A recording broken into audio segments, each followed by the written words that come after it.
नमस्ते, मेरा नाम है सिद्धांत और साथ में है अंशुमान तिवारी। ये ललन टॉप का बहुत ही चमकीला और बहुत ही ज़्यादा इनसाइट्स से भरा हुआ सेक्शन है, इसका नाम है अर्थात।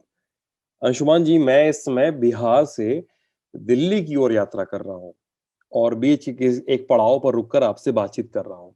जी, और अर्थात में जब हम बातचीत करते हैं, दर्शकों से भी बताए हैं, बता रहे हैं और अंशुमान जी से भी बार-बार ये इसरार करने की इच्छा होती है कि अर्थात पे जब हम बातचीत करते हैं ना, तो बहुत सारे मुद्दों पर और बहुत सारी बातों पर, बहुत सारे फलकों पर हम खुद शिक्षित होते हैं। बहुत सारी बातों को जानते हैं, जो हमसे छुपी रह गई थी। जो एक भयावह और कॉम्प्लेक्स सिस्टम है आंकड़ों का, डेटा का, उसमें बहुत सारे सच छुपा रह जाता है, बहुत सारी बातें छुपी रह जाती हैं। तो अंशुमान जी के हम बहुत-बहुत शुक्रगुज़ार हैं कि ये सच और ये बातें हमारे सामने आती रहती हैं। कैसे हैं अंशुमान जी आप? बहुत अच्छा। मैं उन सारे लोगों का बहुत धन्यवाद का पात्र हूँ और आपका सिद्धांत पूरी लंट आपकी टीम का और उन सारे लोगों का सैकड़ों लोग अब तो हज़ारों की संख्या में लोग प्रतिक्रिया जो देते हैं, प्रश्न पूछते हैं और अपेक्षा करते हैं कि उनके सवालों के जवाब मिलें। अर्थव्यवस्था जैसे विषय जिसे आमतौर पर नीति निर्माता और राजनेता आंकड़ों में फंसाकर उलझाकर रखना चाहते हैं ताकि आप अपने जीवन के आसपास की वास्तविकताएं ना समझ सकें। उन पर इतनी रुचि और इतने प्रश्न मुझे भी अभिभूत करते हैं, प्रेरित करते हैं कि मैं हर बार आपको कुछ नई चीज बता सकूं या कोई नई सूचना आपके सामने लेकर आ सकूं या नए तथ्य आपको दे सकूं। जी।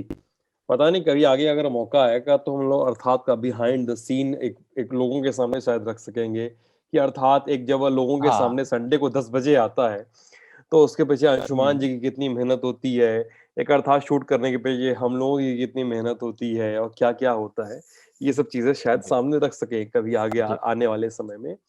बहरहाल आगे बढ़ते हैं हम लोग। पिछले अर्थात के बारे में एक छोटा-सा रिकैप दर्शकों के लिए ये है कि उसको हमने जो एक थंबनेल दिया था, तो वो ये था कि बेरोज़गारी की जब आप बात करते हैं, बिहार चुनाव में मैं गया था और बेरोज़गारी की जब बात होती है, तो सरकारें कौन-सा सच आपसे छिपाती हैं, कौन-सी बातें आपको नहीं जानने देना चाहती हैं या इसको और थोड़ा परिष्कृत करके कहें, तो वो शब्दावली जो आपको बताती है कि अमा सच तो तुमसे दूर है। तुम सच के लायक ही नहीं हो, वो सब शब्दावली आपको ये समझाती है। तो पिछले अर्थात में हमने ये सब डिस्कस किया था और वो हमारी यूट्यूब की टाइमलाइन पे, फेसबुक की टाइमलाइन पे पड़ा हुआ है। प्लीज़ जाकर देख लीजिए अगर नहीं देखा हो तो। और अर्थात पर आगे बढ़ने के पहले अंशुमान जी इस बार इंडिया टुडे हिंदी का अंक क्या है? सिद्धांत इस समय रात में घड़ी में 10:15 बज रहा हाँ, है 6 नवंबर और है। हम 6 नवंबर है, सवा जॉर्जिया की दस बज काउंटिंग रहा है। चल रही है। और हम जिस दिन आज शूट कर रहे हैं गुरुवार के दिन या बृहस्पतिवार के दिन, तो अभी जॉर्जिया में रिकाउंट अनाउंस हुआ है। पेंसिल्वेनिया में भी ऐसा लगता है कि रिकाउंट शुक्रवार होगा। है अंशुमान जी, शुक्रवार है। शुक्रवार है, हाँ। है और ऐसा लगता है कि पेंसिल्वेनिया में में रिकाउंट होगा, जॉर्जिया में हो रहा है। अरिज़ोना में बिडेन के पास अच्छी लीड है। अ, अमेरिकी चुनाव हमारे हमारे सबके फलक पर, दिमाग पर, मस्तिष्क पर बहुत सारे कारणों से ट्रंप की एक मर्क्यूरियल पर्सनालिटी होने के कारण, अमेरिका में कोविड होने के कारण, अमेरिका की पोलराइज सोसाइटी होने के कारण, दुनिया पर अमेरिका के दखल के कारण, बहुत सारे आयामों के कारण अमेरिका का चुनाव हमारे सबके दिमाग में ताज़ा है और उम्मीद की जा सकती है कि अमेरिकी चुनाव चुनाव की जो जटिल और लंबी प्रक्रिया है, जिसको वहाँ के इंस्टीट्यूशन संभालते हैं, बहुत ताकत के साथ बना के रखते हैं, उसके नतीजे इस हफ्ते के अंत तक हमारे सामने सामने आ जाएंगे। तो इस बार का जो इंडिया टुडे का अंक है वो केंद्रित है अमेरिका के चुनाव में, यानी अमेरिका के चुनाव में जो बाइडेन और कमला हैरिस की जो जोड़ी है, जी। वो कैसी नई शुरुआत करेगी और अमेरिकी चुनाव से दुनिया को क्या संकेत मिले हैं और भारत के लिए उसकी क्या भूमिका, इस पर केंद्रित है। और अमेरिकी चुनाव के साथ-साथ 6 नवंबर को जब हम ये शूट कर रहे हैं शुक्रवार के दिन, ठीक अगले दिन 6-7 बजे से बिहार की बाकी बची हुई विधानसभा सीटों पर पोलिंग शुरू हो जाएगी। बिहार की हो जाएगी। आखिरी फेज़ की पोलिंग होगी वो और निर्णायक किस्म की पोलिंग होगी। बहुत सारी उठा-पटक देखने को मिली अंशुमान जी। मतलब पहले फेज में जो जो हम लोग बातचीत कर रहे थे हम और आप, और वो दूसरे फेज में पलट गई, और पहले दूसरे के फेज के में जिसका नाम नहीं सुनाई दे रहा था, वो तीसरे फेज में वो नाम सुनाई देने लगता है। मतलब इस हाँ। तरह की क्या कहते हैं उसको, रिवॉल्यूशनरी टॉक्स जो होती हैं पॉलिटिक्स की, वो सुनाई देने लगती हैं, चर्चाएं एक अजीब रंग ले लेती हैं। तो बिहार का चुनाव भी बड़ा इंटरेस्टिंग हो गया है, और 10 तारीख को, कल तो आपको मतलब एग्जिट पोल के साथ कई लोगों को कुछ ना कुछ पता चलेगा, लेकिन 10 तारीख को जिस दिन चुनाव का रिजल्ट आना है, उस दिन बहुत सारी चीजें क्लियर होने वाली है। बहरहाल आगे बढ़ते हैं, अर्थात पर आते हैं। ध्यान किधर है, अर्थात का शीर्षक है इस बार का अंशुमन जी। और इस बार का जो अर्थात है मैं वो पढ़ रहा था, माफ कीजिएगा मेरा गला थोड़ा सा खराब है। अर्थात का शीर्षक जो है, अर्थात इस बार का मैं पढ़ रहा था, तो मतलब बहुत सारी चीजें सामने यहाँ रही थी। चीन आज के समय में वो कर रहा है जो भारत एक लंबे समय से करता आया है, और भारत सरकार की उस वजह से आलोचना हो रही है, और चीन आगे बढ़ता जा रहा है। और मतलब मैं मतलब मार्केज के शब्दों में कहूँ तो वो वाक्य पढ़कर मैं अपनी कुर्सी से उछल पड़ा। आपके अर्थात में लिखा हुआ है कि चीन जो एक अब तक पूंजीवाद के विटामिन पर चल रहा था, वो लोकतंत्र की शरण में जा चुका है। मतलब वो जो पूरा इक्वेशन है वो किस तरह से फॉर्म कर रहा है इस बार के अर्थात का, वो बड़ा मजेदार है। चीन किस तरह से भारत को एक सीख देने की अवस्था में आ चुका है। मंच आपके हवाले है शुभान जी।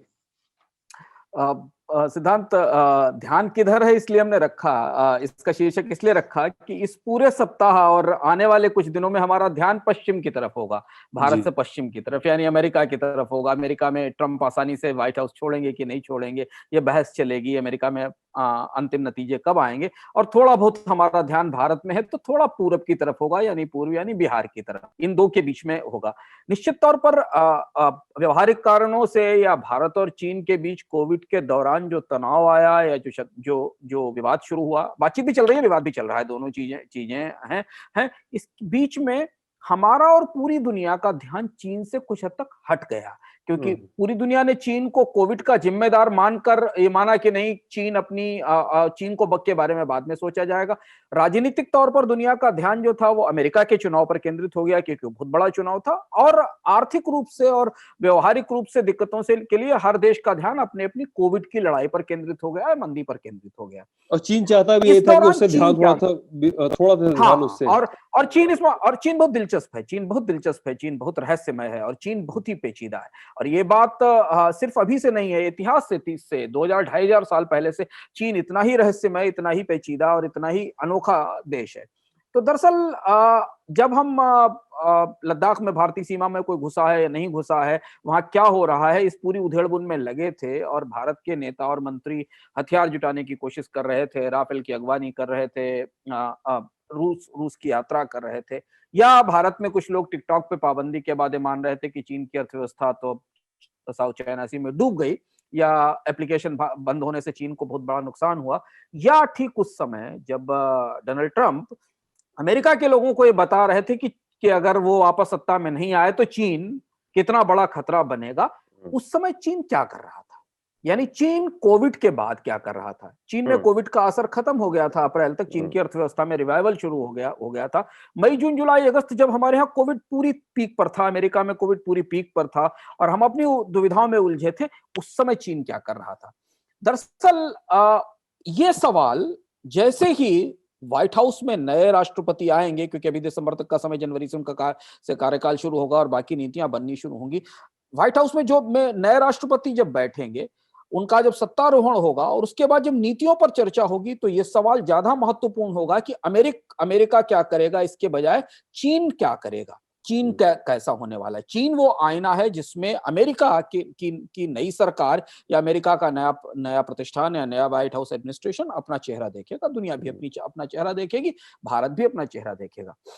दरअसल होता क्या है कि एक बहुत फेमस इतिहासकार हुए हैं ब्रिटेन के, एरिक हॉब्सबॉम, या उन्होंने लिखा है, हाँ, उनको इतिहासकारों का गुरु माना जाता है। जी। वो मानते हैं कि उन्होंने लोगों को बताया कि इतिहास को कैसे देखना, पढ़ना और लिखना चाहिए। हुँ, उन्होंने लिखा था कि हमारा जो भविष्य है वो हमारे सबसे करीबी अतीत से प्रभावित होता है।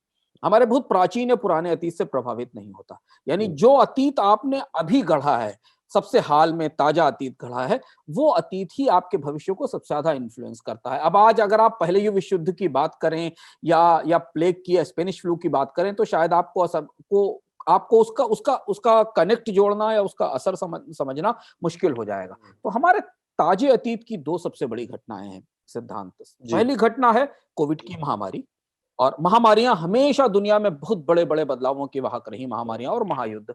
और दूसरी बड़ी घटना है चीन का उभार या चीन का महाशक्ति से संपन्न होना प्रत्येक परिस्थिति में, आर्थिक रूप से, तकनीकी तौर पर, सामरिक तौर पर। हम माने या ना माने, हम कितना भी इनकार करें, पर जो जियोपॉलिटिकल रियलिटीज हैं या जो भू राजनीतिक वास्तविकताएं हैं वो नहीं बदलती। चीन दुनिया की नई धुरी है, चीन दुनिया का नया ध्रुव है जो हमारे पड़ोस में धरी है, बिल्कुल जी, हमारे पड़ोस में है। जब कोविड की वैक्सीन आना शुरू हो जाएंगी, लोगों को कोविड की वैक्सीन मिलना शुरू होगी, इधर अमेरिका में नई सरकार आएगी, पूरा स्वरूप अमेरिकी नीतियों का बदलेगा, जो डोनाल्ड ट्रंप छोड़कर गए वो लेगेसी खत्म होगी, और उसके बाद दुनिया नए सिरे से अपनी अपनी बिसात बिछाना शुरू करेगी, अर्थव्यवस्था के क्षेत्र में, रणनीति के क्षेत्र में, बाकी सहयोग के क्षेत्र में, क्योंकि महामारी एक किस्म का युग बदल देती है। तब क्या हमें वही चीन मिलेगा जो चीन कोविड में जाने से पहले था, या उससे बिल्कुल बदला हुआ चीन हमारे सामने खड़ा होगा? हुँ, ये जानना हमारे लिए जरूरी है, क्योंकि ये सवाल सिर्फ हमारे लिए ही महत्वपूर्ण नहीं है, सवाल पूरी दुनिया के लिए महत्वपूर्ण है, अमेरिका के लिए महत्वपूर्ण, और भारत की दृष्टि से तो काफी ज्यादा महत्वपूर्ण हो जाता है, क्योंकि चीन हमारे यहाँ निवेशक भी है, हमारे साथ कारोबार भी कर रहा है, और हमारा शत्रु भी है। एक अजीब सा रिश्ता चीन के साथ है कि चीन की कंपनियां भारत में काम भी कर रही हैं, चीन की कंपनियों की पूंजी भी भारत के एप्लीकेशंस में लगी हुई है, और चीन हमारा शत्रु भी है, हम उससे बदला भी लेना चाहते हैं। तो परिस्थिति में हम हमारे लिए समझना जरूरी है कि चीन में कोविड के बाद क्या बदला। हाँ, दरअसल मई में वो एक कहावत है ना, तेरे बिना बने नहीं वाली।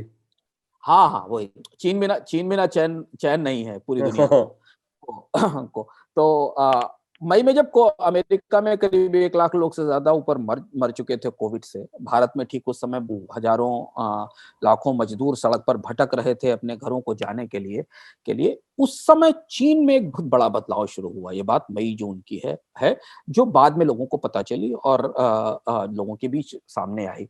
दरअसल सुन त्जू को हम लोग अक्सर चर्चा में लाते रहे हैं, जी, अर्थात में सुन त्जू चीन का युद्ध दार्शनिक था, आर्ट ऑफ वॉर। स्ट्रेटजिस्ट था वो। हाँ, हाँ, तो वो ये कहता था कि दुनिया की सबसे मजबूत तलवार भी हो, लेकिन उसको अगर नमकीन पानी में डाल दिया जाए तो वो जंग पकड़ लेती हुँ, है।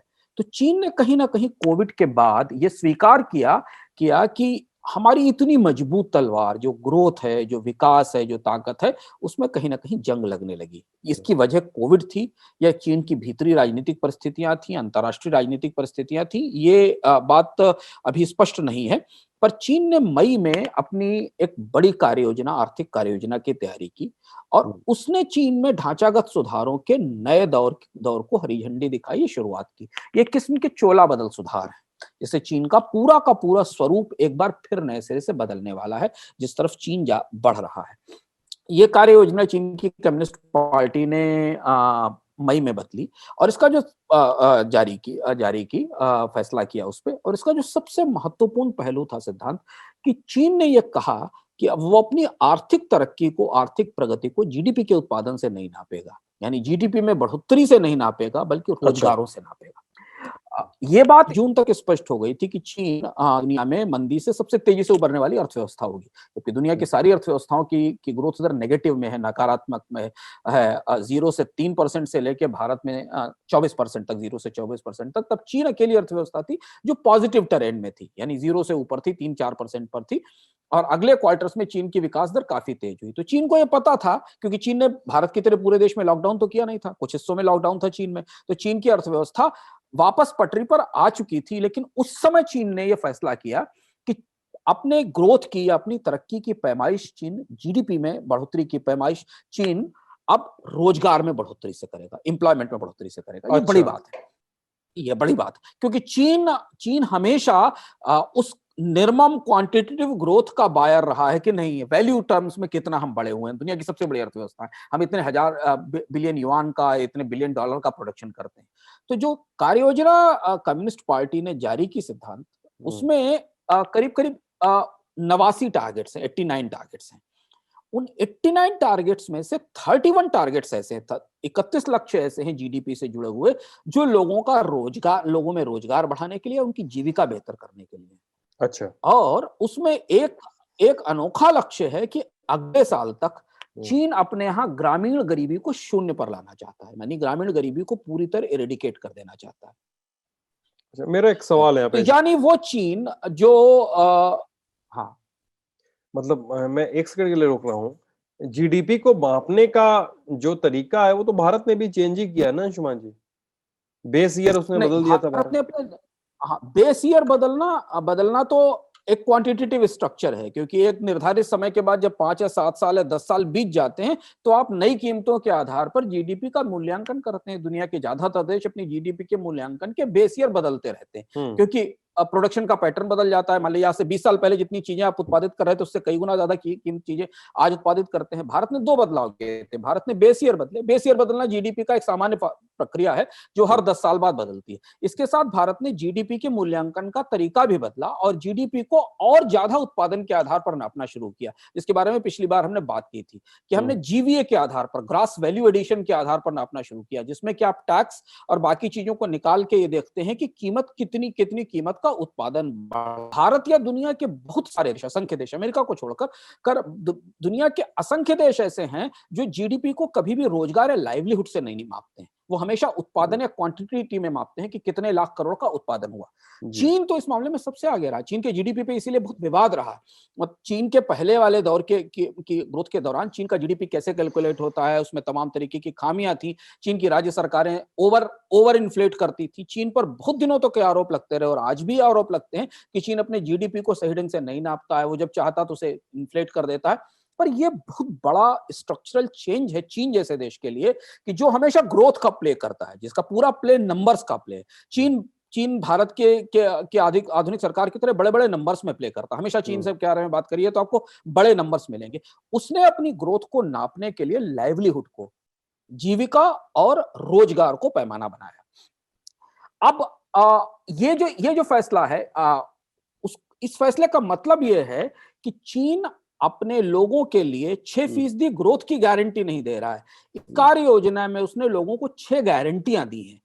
तो जिसे चीन की भाषा में कहा जा रहा है 6% ग्रोथ नहीं, 6 गारंटियां। और 6 गारंटी कौन सी है? अद्भुत अनोखी चीज। यही चीन का वो स्ट्रक्चरल चेंज है जो बदलते समय में सामने आ रहा है।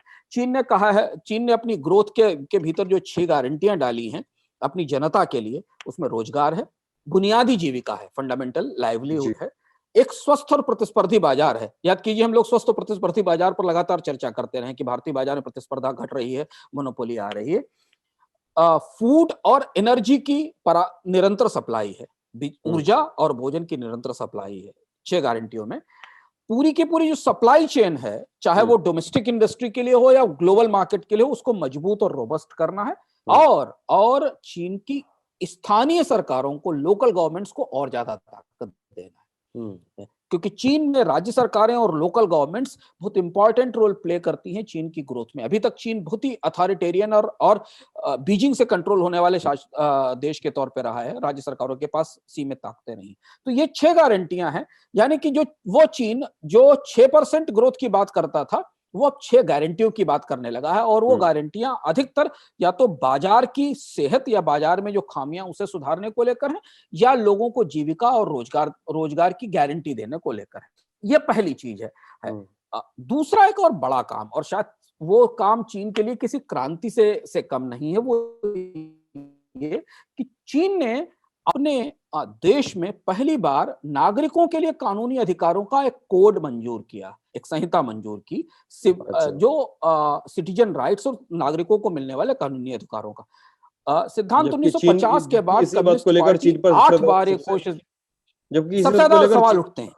1950 के बाद से कम्युनिस्ट पार्टी 8 बार ये कोशिश कर चुकी थी कि एक कॉम्प्रिहेंसिव कोड बनाया जाए जिसमें जो नागरिक हैं उन्हें के जो अधिकार हैं उनको सुरक्षित करने के लिए उन्हें कानूनी सपोर्ट दिया जाए और उनके अधिकार डिफाइन किए जाए क्लियरली। 1950 से 8 बार इसकी कोशिश हुई, लेकिन सफल नहीं हुई, क्योंकि कम्युनिस्ट पार्टी के अंदर हार्डविंग जो हार्डकोर जो लोग थे वो ये पसंद नहीं कर रहे थे, या ये ध्यान इसका सपोर्ट नहीं कर रहे थे कि चीन में इस तरीके की संहिता या इस तरीके का कोड आना चाहिए। लेकिन जून में चीन की कम्युनिस्ट पार्टी ने इसे मंजूर कर दिया और 1 जनवरी से इसे लागू होने वाला, और इसके अंदर चीन ने अपने नागरिकों के लिए प्रॉपर्टी के अधिकार, उनकी प्राइवेसी के अधिकार, उनके विभिन्न किस्म के जो कॉन्ट्रैक्ट्स होते हैं लोगों के बीच में, चाहे वो कारोबारी कॉन्ट्रैक्ट हो या इंडिविजुअल कॉन्ट्रैक्ट हो, उन्हें सिक्योर करने का अधिकार, विवाह के और तलाक के यानी मैरिज और डिवोर्स के अधिकार, और उत्तराधिकार के सक्सेशन के अधिकार,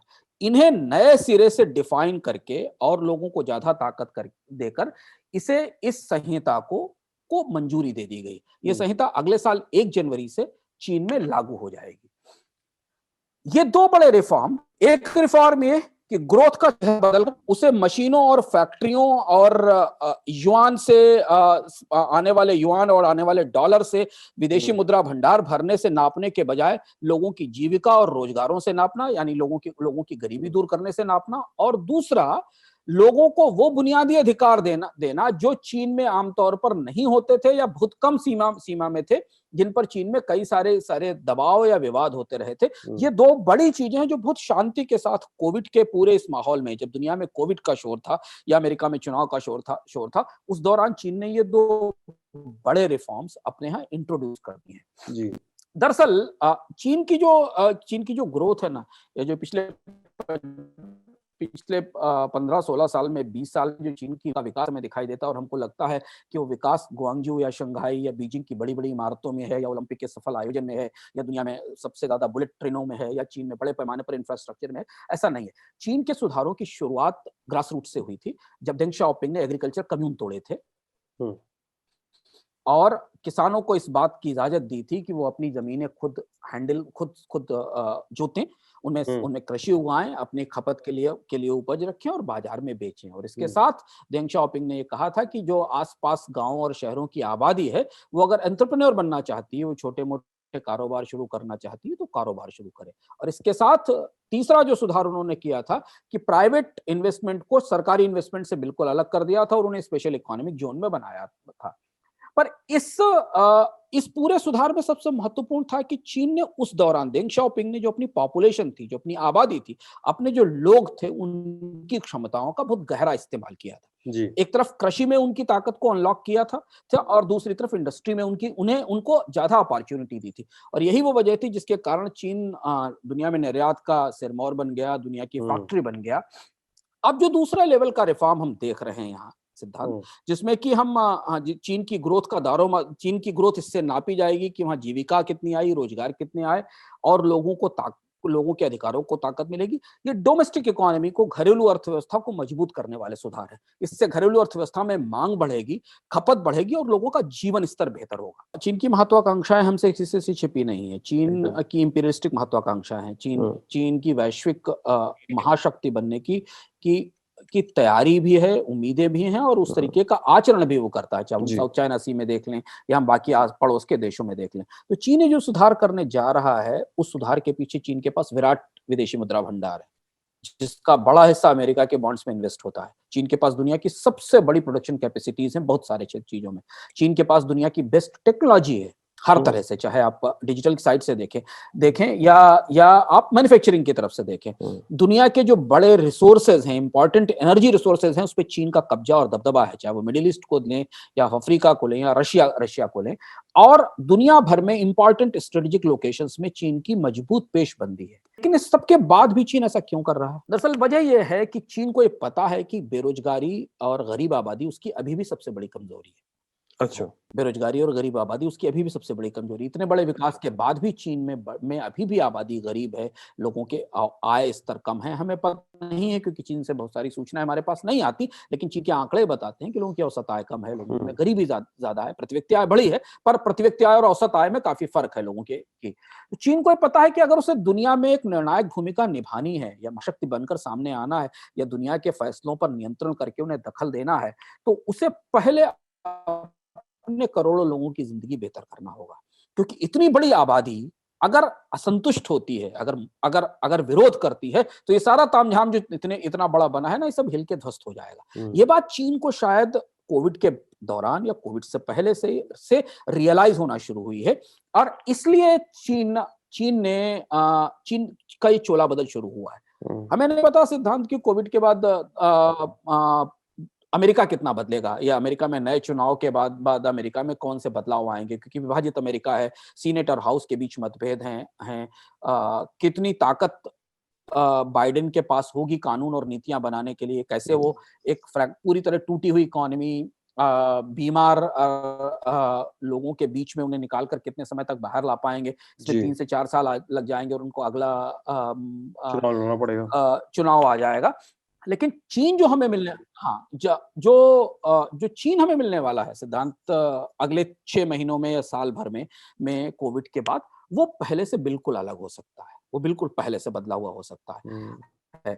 आप ये मान सकते हैं जो बात कॉलम में आपने कोट की कि चीन ने जब देंग शाओपिंग के दौर में 70 के दशक में के अंत में अपने को बदलने की कोशिश की थी, तो उसने सबसे पहले पूंजीवाद का विटामिन खाया था। तो चाइना ने एक डिफरेंट किस्म का कैपिटलिज्म, डिफरेंट किस्म का पूंजीवाद, एक नए किस्म का पूंजीवाद आविष्कार किया, जिसमें पूंजीवाद के सारे गुण थे, पर राजनीतिक सत्ता जो थी वो साम्यवादी थी या वामपंथी या कम्युनिस्ट पार्टी की सत्ता थी। पर चीन का पूंजीवाद वैसा ही, और शायद कई मामलों में अन्य देशों के पूंजीवाद से ज्यादा खराब है, क्योंकि क्रोनी कैपिटलिज्म है, वहां करप्शन है, बाकी सारी चीजें हैं, पर चीन ने पूंजीवाद को अपनाया था। अब दूसरे चरण में दूसरी उड़ान जो चीन को भरनी है, उसमें उसे लोकतंत्र वाले तौर तरीकों से परहेज नहीं है। चीन के लिए कोई बाध्यता नहीं है कि वो अपनी ग्रोथ को गरीबी और बेकारी से नापे, क्योंकि वहां चुनाव नहीं होने वाला, वोट मांगना हो, जैसे कि होना है। हाँ, बाइडेन को जैसे मांगना पड़े या भारत के नेताओं को मांगना पड़े, लेकिन चीन को यह लगता है कि दुनिया में अपनी स्थिति बनाने के लिए, दुनिया में रिकॉग्नाइज होने के लिए, नागरिकों की जिंदगी बेहतर करना, उन्हें उनके बुनियादी मौलिक अधिकारों को सुरक्षित करना, उनके अधिकार बढ़ाना जरूरी है। और ये एक नए चीन की शायद शुरुआत है, ये जो इन 2 सुधारों से आती है। अब इसको देखिए कि चीन के पास तकनीक, उत्पादन क्षमता, विदेशी मुद्रा भंडार, सारी चीजें तो मौजूद हैं, केवल ये चीजें मिसिंग थी जो सामने रखने की कोशिश कर रहा है। अब जब हम जनवरी में चीन और अमेरिका की तुलना करेंगे, तो चीन बहुत दिलचस्प और रोमांचक हमें दिखाई देगा। भारत के लिए इसमें क्या नसीहत है, हम इसे भारत के नजरिए से देखें। तो ये भी सवाल है मेरा कि भारत देख लेंगे अंशुमान जी, लेकिन ये वही फॉर्मूला है कि चीन जो है, कितने लोगों की नौकरी बची, कितने लोगों का रोजगार बचा, उस पैमाने पर ये सारी चीजें कर रहा है। जब वही पैमाना भारत अपना चुका है और मंदी की इतनी बुरी गर्त में गिर चुका है भारत ने वो पैमाना नहीं अपनाया। भारत ने कहां पैमाना अपनाया? तो जीडीपी, भारत का जीडीपी तो रोजगार, लंबे समय से जीडीपी का बेस ईयर से रोजगार थोड़ी नापा जाता है। भारत का जीडीपी तो मैंने पिछली बार भी कहा था, अंधे रोबोट की तरह प्रोडक्शन नापता है। ये लोगों की, आपके जीडीपी बढ़ा अगर 9% या 10%, तो आपकी जीविका में तो कोई बदलाव नहीं आया। भारत का जीडीपी तो दुनिया में सबसे ज्यादा ओपेक जीडीपी है, क्योंकि भारत की जीडीपी में से तो आपका और चीन का भी जीडीपी इतना ही ओपेक था, इतना ही अपारदर्शी था। चीन ने भी कभी अपनी जीडीपी ग्रोथ के साथ अपने लोगों की जिंदगी में लाइवलीहुड की ग्रोथ को नापना नहीं शुरू किया। यही तो वो सुधार है जो हमें समझना जरूरी है। मतलब जीडीपी के संदर्भ में भारत और चीन बहुत अलग नहीं है, नहीं, अब हो जाएंगे। अब चीन बिल्कुल, हाँ, भारत का और चीन के जीडीपी की पैमाइश लगभग एक ही जैसी थी। भारत और चीन अपनी ग्रोथ उन आंकड़ों में नापते थे जो सरकारें उन्हें जारी करती थी, और सरकारें हमेशा गरीबी के, बेकारी के मुफलिसी के आंकड़े छिपाती थी। चीन भी छिपाता था। चीन में अगर आप यात्रा करें तो चीन के बड़े शहरों से बाहर निकलते ही आपको गरीबी और मुफलिसी दिखाई देती है, जिसको चीन कवर करता था, आप नहीं पता चलता था। पर चीन ऐसा क्यों कर रहा है? हमें यह सीखना जरूरी है हमारे लिए कि ऐसी परिस्थिति में चीन जिसे कोई दबाव नहीं है, जिसके सामने कहीं कोई दबाव नहीं है, वो अगर नहीं भी बताए कि चीन में लोग बेकार हैं या गरीब हैं, तो चीन में कोई सत्ता परिवर्तन नहीं होने वाला है, चीन में कोई चुनाव नहीं होने वाले हैं। पर चीन, वो भारत ने जो कभी नहीं किया है, भारत को जो करना चाहिए वो चीन कर रहा है। चीन अपने पूरे के पूरे ग्रोथ और तरक्की का चेहरा बदल रहा है। हमारे जीडीपी में तो हम नापते ही नहीं, हमारे जीडीपी में तो हम खपत तक नहीं नापते हैं। आप उत्पादन तो छोड़ दीजिए, हमारा जीडीपी तो दुनिया के अन्य देशों से और ज्यादा है, क्योंकि हम तो सिर्फ ये नापते हैं कि प्रोडक्शन कितना हुआ, उसका कंजम्पशन कितना हुआ ये भी हम नहीं नापते हैं कि अगर देश में 1 करोड़ साबुन की टिक्कियां बनी तो कितने लोगों ने कितने साबुन की खपत की, ये भी हमें नहीं पता। हम तो कल प्रोडक्शन की वैल्यू नापते हैं और उसको जीडीपी में ऐड कर देते हैं।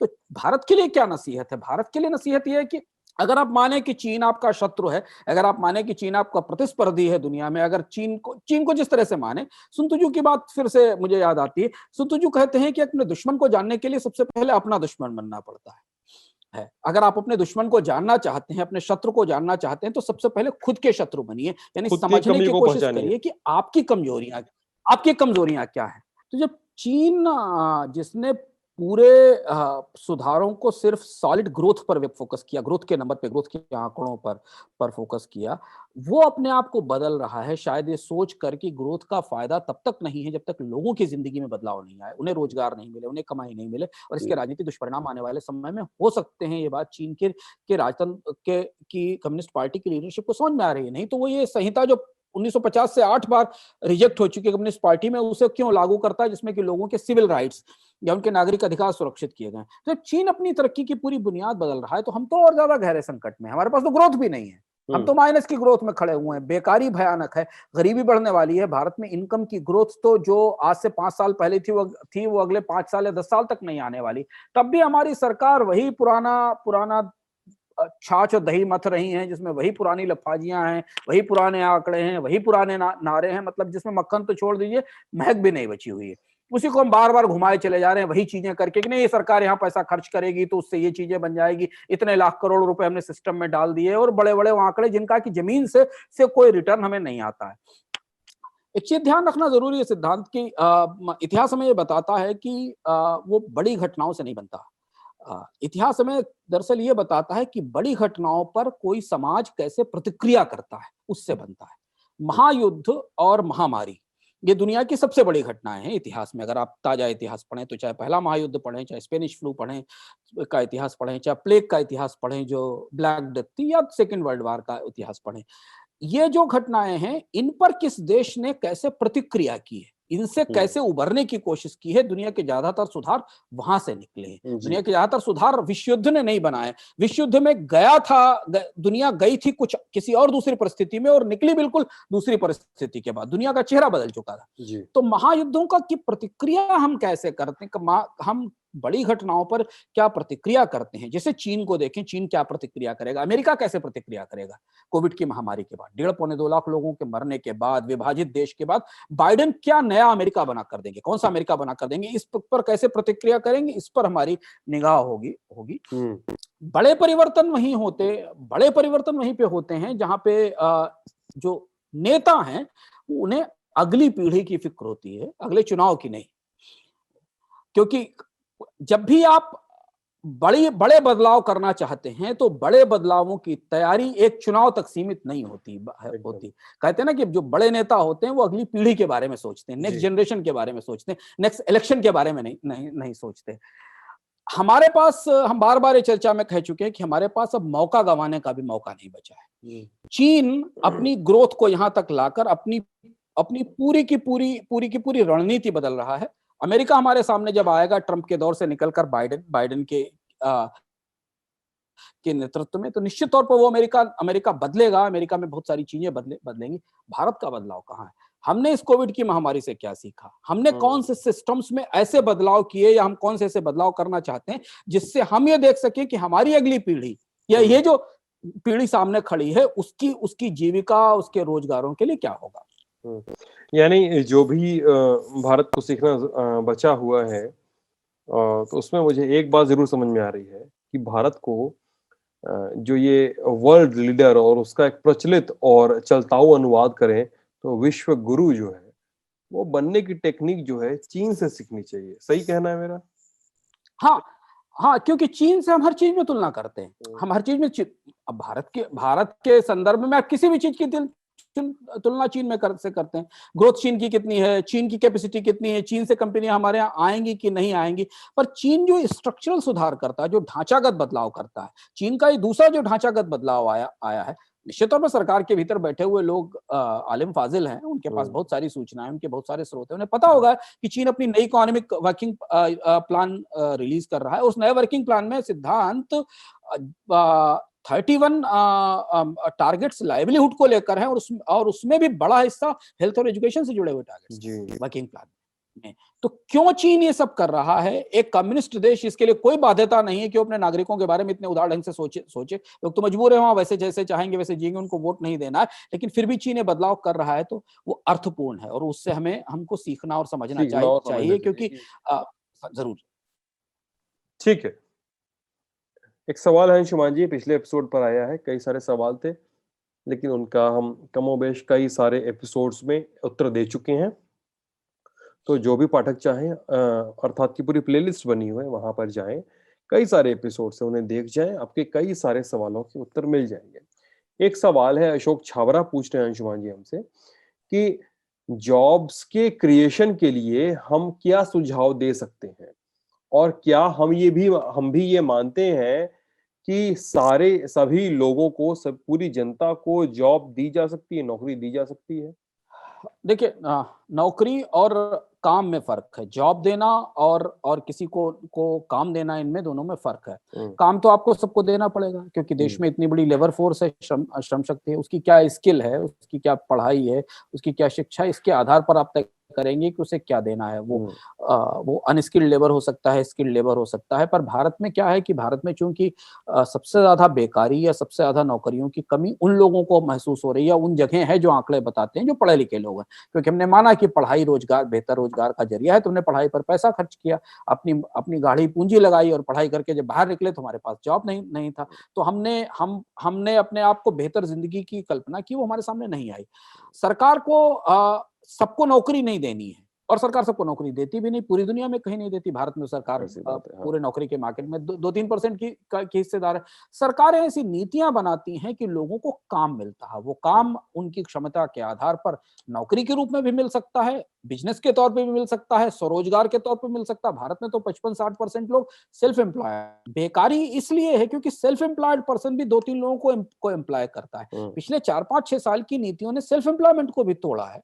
नोटबंदी को देख लीजिए, जीएसटी को देख लीजिए, लॉकडाउन को देख लीजिए। इस लॉकडाउन में जो लोग बंद हुए वो सेल्फ एम्प्लॉयड थे, क्योंकि उनके पास क्षमता ही नहीं थी कि वो 3 महीने से ज्यादा, 4 महीने से ज्यादा काम चला सके। सरकार को सुझाव देने से ज्यादा महत्वपूर्ण है कि सरकार को तो ये सब चीजें सामने दिख रही हैं। हमसे ज्यादा, हमसे आपसे किसी भी व्यक्ति से ज्यादा जानकारी, ज्यादा सूचना, ज्यादा डेटा सरकार के पास है, उपलब्ध है। उसे ये सोचना पड़ेगा कि क्या उसकी नीतियां इंडिया में या भारत में रोजगार बढ़ाती है कि नहीं बढ़ाती। और अगर वो रोजगार नहीं बढ़ा रही है नीतियां, इतना लाखों करोड़ रुपए खर्च करने की बात की जाती है, प्रधानमंत्री और राज्यों के मुख्यमंत्री ऐसे बड़े बड़े आंकड़े देते हैं जैसे कि वो सारे आंकड़े आप जोड़ लीजिए तो इंडिया में तो पता नहीं कितनी ग्रोथ हो चुकी होती। अगर जितने आंकड़े उनको आप जोड़ लीजिए तो इंडिया की ग्रोथ पता नहीं कहां गई होती। तो हमें ये समझना पड़ेगा कि जो पैसा हमारा, और ये सब पैसा हमारा है, टैक्स हमारा है, बचत हमारी है, सरकार अपनी जेब से कुछ नहीं देती, सब हमारी जेब से लेती है। हमारे एक हाथ से एक जेब से टैक्स लेती है, दूसरे जेब से बचत लेती है हमारी। तो हमें ये सवाल पूछना पड़ेगा कि क्या नीतियां एम्प्लॉयमेंट जनरेट करती हैं? क्या जो कंपनियों को बेनिफिट्स दिए जाते हैं उनसे उनसे जॉब्स मिलते हैं? क्या हम जो फॉरेन डायरेक्ट इन्वेस्टमेंट के लिए बेनिफिट्स दे रहे हैं उनसे नौकरियां आती हैं? और अगर नहीं आती हैं तो कहीं ना कहीं मशीन में ही बुनियादी खोट है। मशीन में ही बुनियादी खोट है। और ये था इस हफ्ते का अर्थात बड़ा फंसा हुआ है यूएस का चुनाव। बाइडेन जीतेंगे, कितनी कितनी देर में बाइडेन का बहुमत आएगा? दुनिया भर के जो डेमोक्रेट समर्थक हैं वो इस बात में उलझे हुए हैं, और रिपब्लिकन्स की अपनी अलग चिंताएं हैं। वो कह रहे हैं कि पोल फ्रॉड है, डोनाल्ड ट्रम्प ट्वीट कर रहे हैं कि स्टॉप द काउंट। और इन सब झारे झमेले और बिहार चुनाव के रिजल्ट के पहले ये है इस हफ्ते का अर्थात। कैसा लगा आपको? जरूर बताइएगा वीडियो के कमेंट सेक्शन में। वीडियो अगर यूट्यूब पर देख रहे हैं तो हमारे यूट्यूब चैनल को सब्सक्राइब कीजिएगा, फेसबुक पर देख रहे हैं तो फेसबुक पेज को ज़रूर लाइक कीजिएगा। इंटरनेट का ज़माना है तो थोड़ा बहुत कहीं नहीं कहीं आवाज़ कट रही होगी, उसके लिए माफ़ भी कर दीजिएगा। आप टैलेंट ऑफ दिख रहे थे, आप सभी लोगों का बहुत-बहुत शुक्रिया।